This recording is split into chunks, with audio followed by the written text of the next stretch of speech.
aqui hoje de novo para a gente refletir um pequeno texto bíblico que é tirado do capítulo 9 do profeta Isaías. Isaías 9, de 1 a 7. Esse texto não é tão desconhecido assim.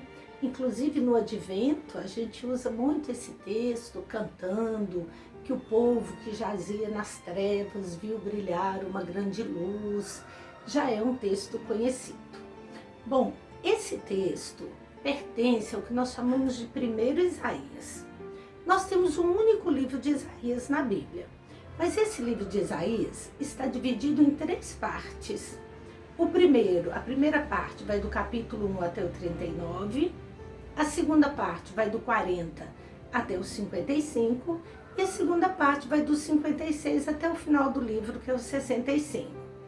Provavelmente são 3 pessoas diferentes que escreveram os livros, e depois, mas todos 3 na mesma tradição do grande profeta Isaías, que viveu no século 8º a.C., no Reino do Sul, chamado Judá, e depois esses textos foram compilados, né, o texto do primeiro Isaías, com o texto do segundo Isaías, com o texto do terceiro Isaías, mais uma mão que veio, deu a redação final, ajeitou, costurou tudo como se faz uma coxa de retalhos. E aí então nós temos o livro de Isaías. Esse texto que vamos ler hoje faz parte do primeiro Isaías, que é do ano provavelmente mais ou menos 722 a.C., que foi quando esse profeta viveu no tempo do rei Acás. Ora, no tempo do rei Acás governava no Reino do Sul. O Reino do Norte já tinha se separado do Reino do Sul desde mais ou menos o ano 930, logo depois do governo de Salomão, com seu filho Roboão. O Reino do Norte chamou Israel, teve como capital a Samaria, e o Reino do Sul chamou Judá, teve como capital Jerusalém. Nessa ocasião, em 722, quando Acás governa, o Reino do Norte foi dominado pela Assíria e foi praticamente exterminado. A partir daí, a história se interrompe, porque o Reino do Norte vai estar sempre sob o domínio de alguém, ele não vai ser mais um reino, ele vai ser todo esfacelado, vamos dizer assim.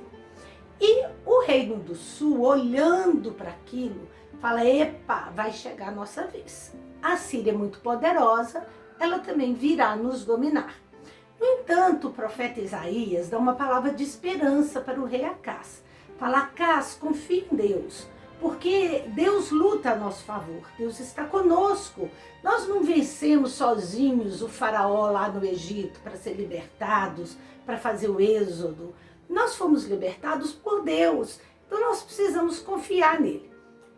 O profeta Isaías está admoestando Acás a confiar em Deus, porque ele sabe que tem uma promessa de que o povo vai sempre possuir essa terra e o povo vai sempre dar culto a Deus nessa terra, porque Deus o tomou como seu povo.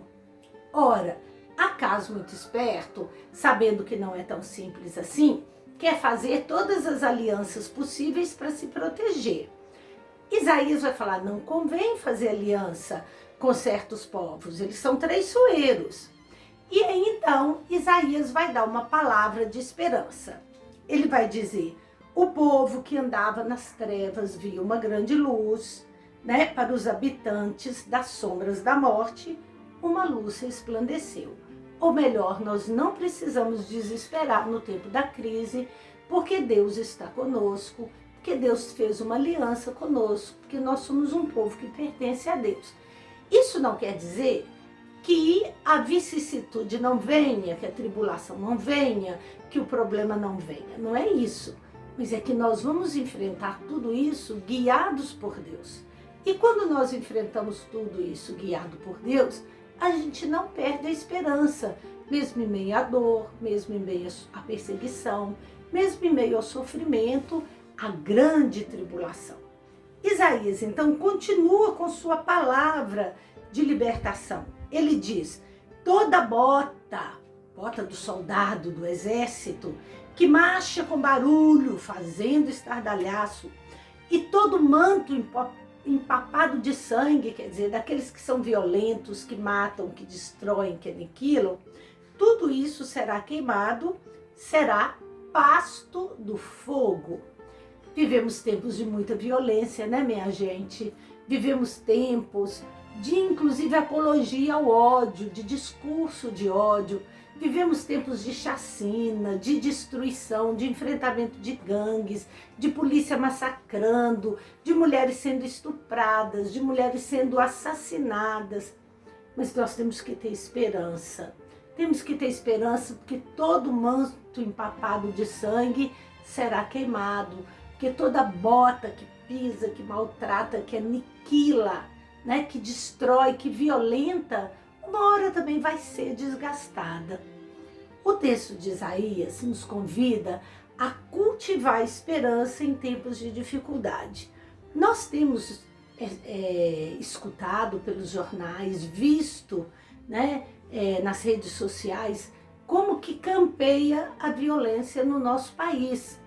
Quantos milicianos, né, têm dominado o país, quantas milícias, quantos grupos que são verdadeiros terroristas e que tomaram o poder, estão dominando o Brasil. Mas é preciso ter fé, é preciso ter esperança de que essa treva ainda vai virar luz. Vai demorar? Vai, até organizar tudo.